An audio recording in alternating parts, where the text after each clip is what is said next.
And good morning. My name is Bryan Rush, and I am honored to be here with you this morning. This is the Connector Circle. On behalf of Jovi Hill, we welcome everyone who is going to be watching this, whenever you're going to be watching this, however you are going to be watching or listening.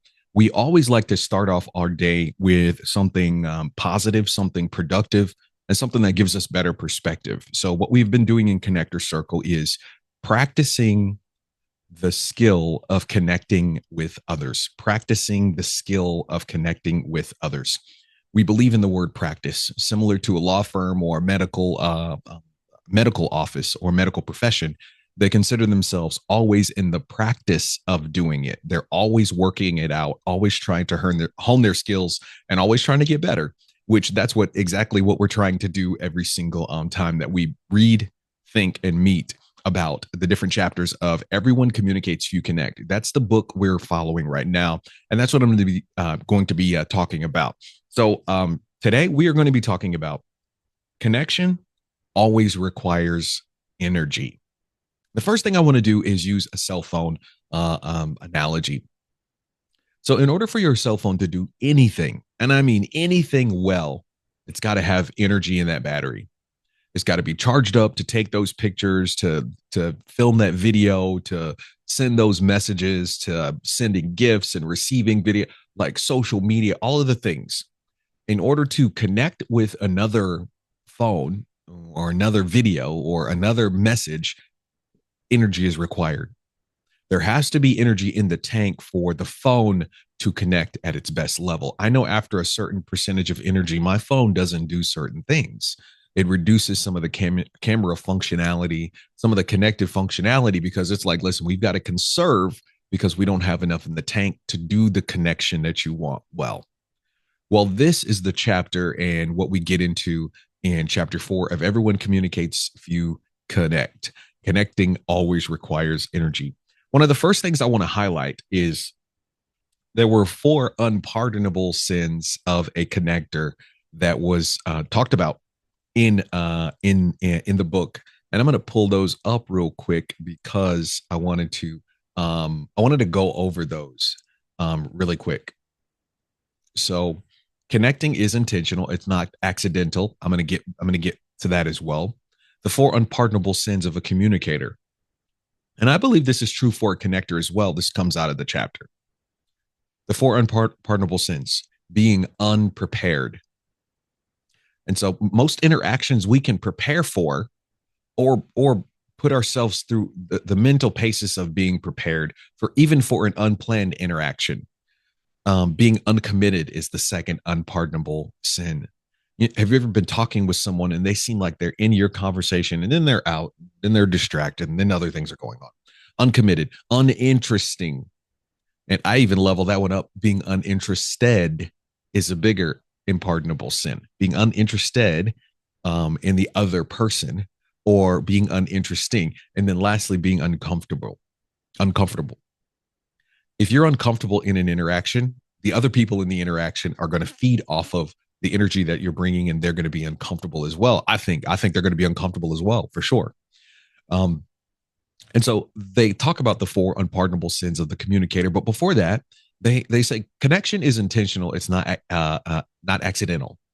You can't just expect to connect with people without putting in the work. It requires. This is one of my favorite. This is one of my favorite concepts.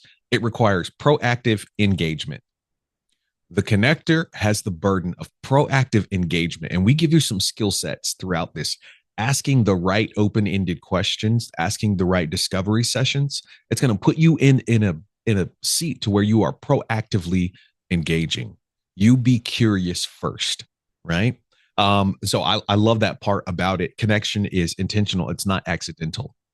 There are many instances where we say, oh, I need to call so and so. Or I need to, you know what? We haven't talked to so and so in such a long time. I mean, I feel terrible for not calling them for months. Well, you know what? All it takes is for you to reach all the way over there to the contacts button in your phone. I know it's a far distance to travel. And then all you've got to do is go, oh, scroll all the way to their name. Oh, take a break, drink some water. I know. And then all you've got to do is press another button, and it will either queue up a text, or it will automatically call. You don't even have to press all the buttons. You just press the call button. And so it requires energy from us. We don't just automatically make and maintain connections. They require effort and energy from us. They require effort and energy from us. That's what we decide in our minds. It's not worth expending the effort for the connection. We just want the connection without the effort, and that doesn't happen. And so this chapter, one of the main points is you got to put in the work. You've got to put in the work to make the connection, which I absolutely love and respect. The next one, energy isn't just about being an extrovert. Some people naturally exude high energy, right? I'm an extrovert, but you don't have to be all over the top like me. The energy required for connection is more about focused attention, preparation, and genuine desire to engage. Bringing whatever energy that you have, actually your calming energy. If you're an introvert, your calming energy and demeanor, it might be what the other person needs, but bring that to the table. And then extrovert or introvert, I often ask my people that I'm coaching, bring curiosity to the table. Come asking them about them. Come wanting to know more about them, their, goals, history, triumphs, likes, interests. And you'll bring a ton to the table, even if you're an introvert. And you won't have to be racking your brain about, oh my gosh, what am I going to say? What do they think about me? No. Focus on them and they will love the engagement. And so even introverts can connect effectively by strategically channeling their energy. Give me your energy for it, and I won't overwhelm you with my extrovert energy, but bring that to the table, because that might be the perfect balance, right? It's almost like the perfect recipe. And so the remainder of the chapter gets into specific types of energy that connection requires. And what we're talking about is the energy needed for you to bridge the gap between you and them, socially, emotionally, mentally, intellectually. There's some energy that you've got to put into it. And their different types are as follows. Initiative. Go first. Don't wait for others to initiate connection.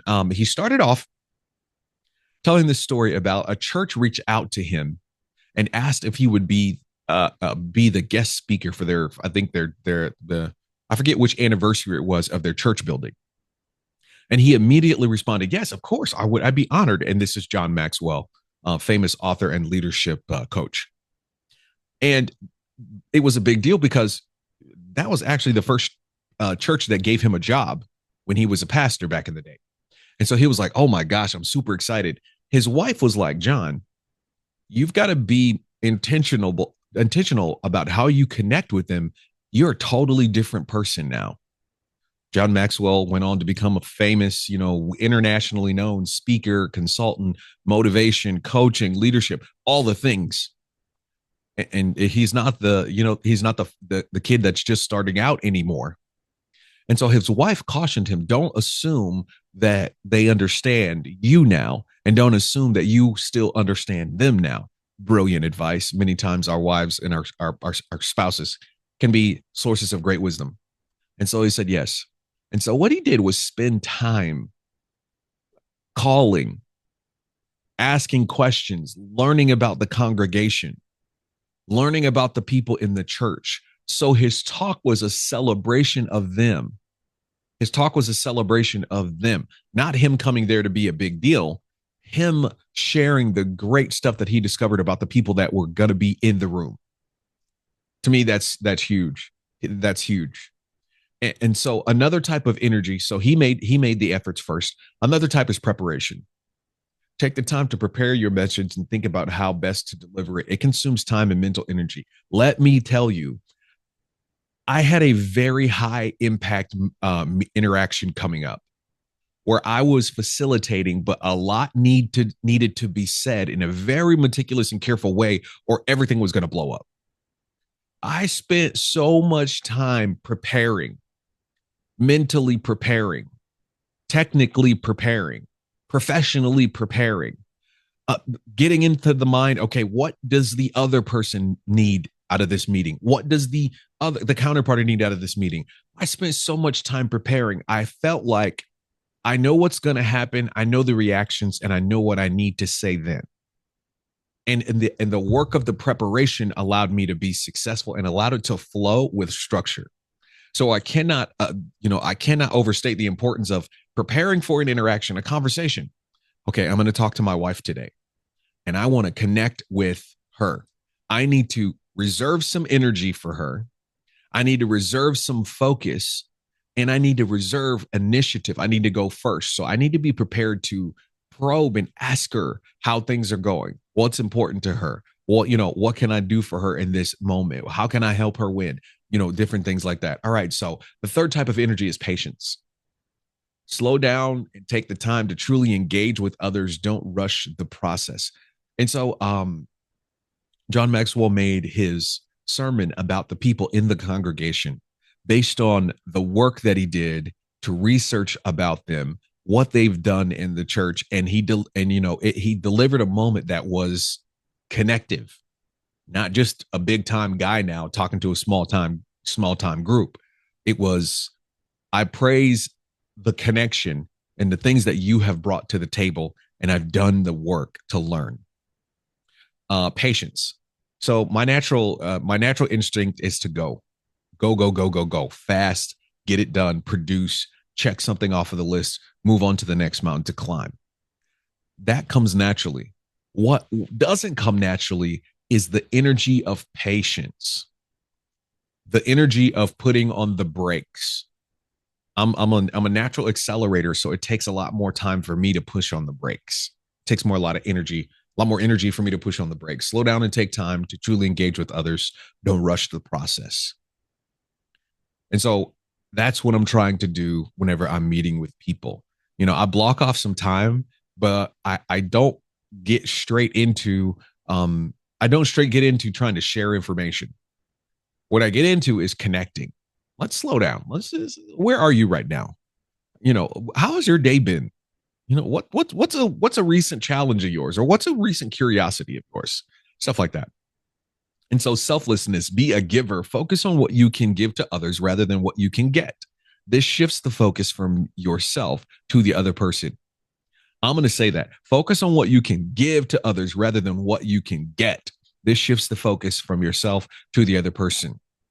And the chapter, it talks about those who are kind of takers. They want praise and adulation, and they want ego strokes. They're takers. They're not interested in giving you or meeting you to give you something. They are there to get something from you: adulation, praise, compliments, all of these things. And he puts people into two categories, and he puts potential connectors into two categories: givers and takers.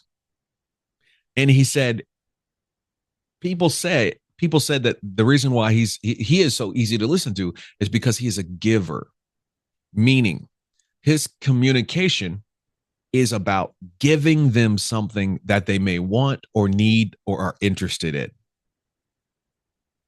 So he approaches the conversation as if he has something to give them. And his obligation in the conversation is to transfer that to them, whether it be encouragement or technical knowledge or answer to a question or an audience for their latest triumph, or a listening ear to their latest hurt or challenge.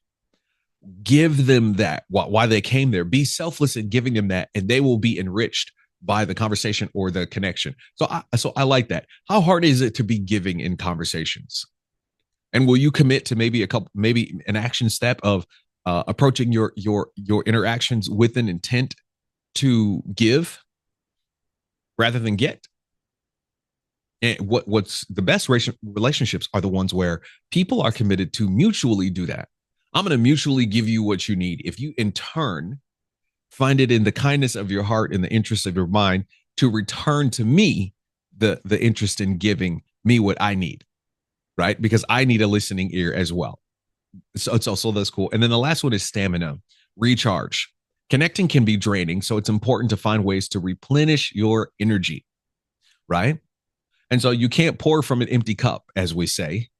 And so after you've done the work to connect and you've exuded and you've poured out your initiative, you went first to connect and learn. You prepared, knowing yourself and prepared, knowing more about your audience, and you've used the energy of patience and focus, and you've been selfless with pouring out, you need to recharge, right? You need to do whatever you got to do to recharge in those. So those are the different types of energy: initiative, clarity, patience, selflessness, meaning giving to your audience, and then stamina, recharging.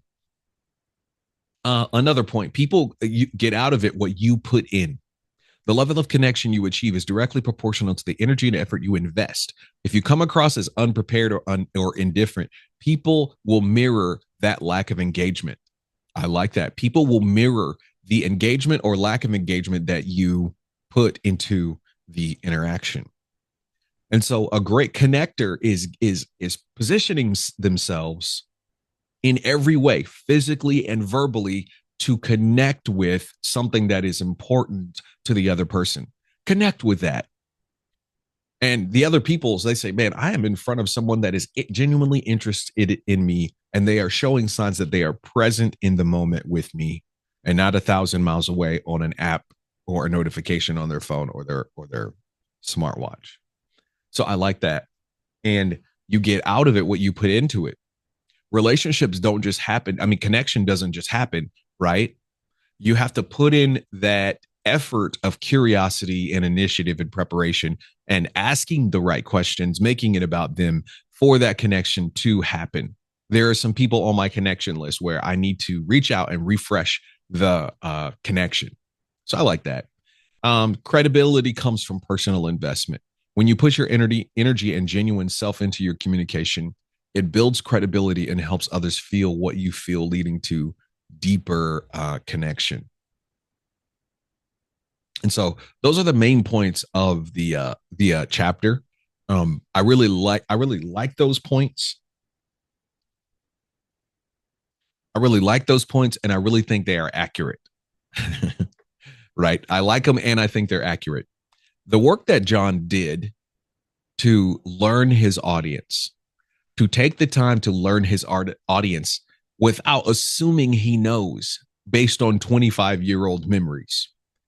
That's super important. And so in your relationships, don't assume you know where someone is coming from, even if you've known them for a long time. Approach them with that curiosity. Hey, how are you doing right now? How are you winning right now? How are you feeling right now? How are you challenged right now? Right? How are you just, what would be a win for you right now? I've known you 20 years, but I want to know right now what could I do possibly to help you win right now? Never assume. And so I like the fact that he did the groundwork, even though he was a quote unquote big deal, which he actually was. He did the groundwork and made what was the essence of his audience. He made that important to the interaction. Right. And so he spent the energy in your personal life. If you want to be connected to people and enrich your connections with people you already enjoy that with, you've got to expend the energy and effort. There are people that when their names come up in my mind, I'm hit with a pang of guilt because I haven't done the work to stay in connection with them. I haven't done the work to stay in connection with them. And so what I'm going to do is every time people cross my mind, I'm just going to do the work to connect with them. They're on your mind, call them. Even if they don't pick up, leave a voice message. You do the work of giving of yourself. And if they're younger, who knows? They might respond to a text, but let's do the work to maintain connection with them. Do the research and preparation to show up so where you're potentially able to give, right? And so John Maxwell in the chapter talks about we are people of value, right?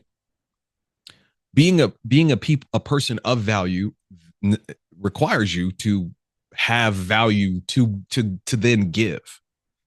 And so you've got to work on your skills. You've got to work on what you bring to the table, what you're capable of. So it requires you to upskill and practice and prepare so you can bring that value to the interaction. So I had a speaking engagement. I'm a public speaker, and It was a graduation speech. It was a commencement speech for a high school graduation that the district and the town are important to me. And so I knew it was coming up for several months. So I said, I should, at the very least, do some legwork to learn about the town. It's a small town, small town, small town. But what I did leading up to it was I would go to different spots in the town when I had some spare time, and I would ask a local, "What's important, or what do you love about this town? And what would you tell to the upcoming high school graduates? What would you tell them? Like if you could go back in time and talk to your high school self for an hour, your graduating self, what would you tell yourself?" And the things that they told me were amazing. They were powerful. They were encouraging. One person told me, "Hey, when someone's in need in this town, we pray for them. We donate to them. We spend time with them. The town cares." And other people are like, seek opportunities. Never be afraid to seek an opportunity. And they just poured out. They poured out. They poured out. And so what I realized was my job at this speech was nothing to do with me. It was all to do with celebrating the fact that the town has invested and nurtured and trained another year of graduates, right? To be independent, to go on to the next level, to be successful and represent and benefit the town. This was an accomplishment of the town. So I figured I should tell the graduates that the town has high hopes in them and not to let them down. I mentioned some of the people from the town and what they said, and it hit on a deeper level because these are their people. These are their families. These are their friends. These are the local business owner. These are the people that attend their sports games. These are the people that invest in their programs. This is about them. And so if I can make that focal point about the person in the audience and learn to understand them with depth, it made it very, very successful. It made it very successful, and it was relevant to them. It literally was not about me. It was relevant to them. And so afterwards, people told me, they were like, that was amazing. That was one of the best speeches that we've ever heard. Kids, and from kids to old people, were telling me it was good. And then they were like, we actually want you to come back again next year. Usually they don't have the same speaker, for two times in a row, but I think I did the work to connect. And now that work of tilling the ground and planting those seeds and learning and fertilizing and learning has bared fruit. And what I really wanted to do was connect. So anyway, this is going to wrap up this edition of the Connector Circle. We want to make sure you are learning about the skill and the practice of connection. That's very important to us. That's incredibly important to us. I'm going to show you this infographic before we roll, but I really want to emphasize connection is a practice. Connection takes effort and energy, and you should do the work first. And so this is an infographic here. I keep saying infographic. It's infographic, right? Of some of those main points that I was talking about. The 5 energetic essentials of connection. Take that initiative. You go first. Don't wait for others. Take the first steps to connect. Clarity. Make sure you prepare. Understand your audience and your message. I'm sorry, understand yourself, your audience, and your message. Pardon me. Number 3, patience. Slow down. Meaningful connections take time. Let it breathe. Let it blossom, right? Don't rush the process. Number 4, selflessness, right? You need to come with a full cup and be willing to pour out that energy to understand what they need and give them what they want. Focus on adding value to others. Focus on adding value to others without expecting immediate returns. And so my mission, if I'm a good connector and I'm trying to follow principle 4, is I'm coming to give something. I have an obligation to give, not necessarily to receive. Now, if they have an obligation to give as well, we are mutually receiving. But my job in the interaction is to give interest, patience, preparation, energy, focus, engagement, focus, like calm, all the things. Number 5, stamina, recharge. Regularly renew your energy to maintain effective communications. I love it. I absolutely love it. I absolutely love it. So we wanted to show you this. Um, we wanted to show you this, and we wanted to link up with you for our connectors circle. I absolutely love these things that we're doing on Saturday mornings. We're turning, empty space into productive and connective space. And so, as you guys listen to this, marinate on it, as they say. We want you to marinate on it, and we want you to be practitioners, right? We want you to be practitioners of the skills of connection, right? We don't just want to make videos and have a giant audience. We want to actually empower people to do this well. What I have found is success is very, very, very, very dependent upon your ability to connect with people. And I'm not just talking about financial or professional success. I'm talking about success in life, like health success, social and relationship success, marriage success, parenting success, being the child of a parent success with your siblings, success in everything, success in your healthcare, the ability to connect empowers that success in those areas. So what we want you to do is be practitioners of the skill of connection. Be practitioners of the skill of connection. We don't want you to just listen. We want you to learn, apply, refresh, improve, and master the skills of connection. All right.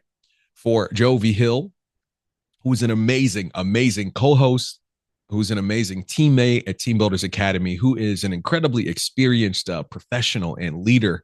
I'm honored to represent him. For me, I'm Bryan Rush. Again, I'm honored to be a part of your Saturday and a part of your life.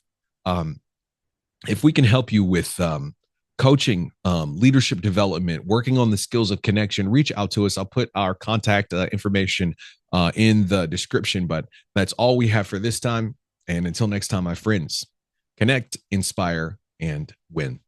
Have a good one.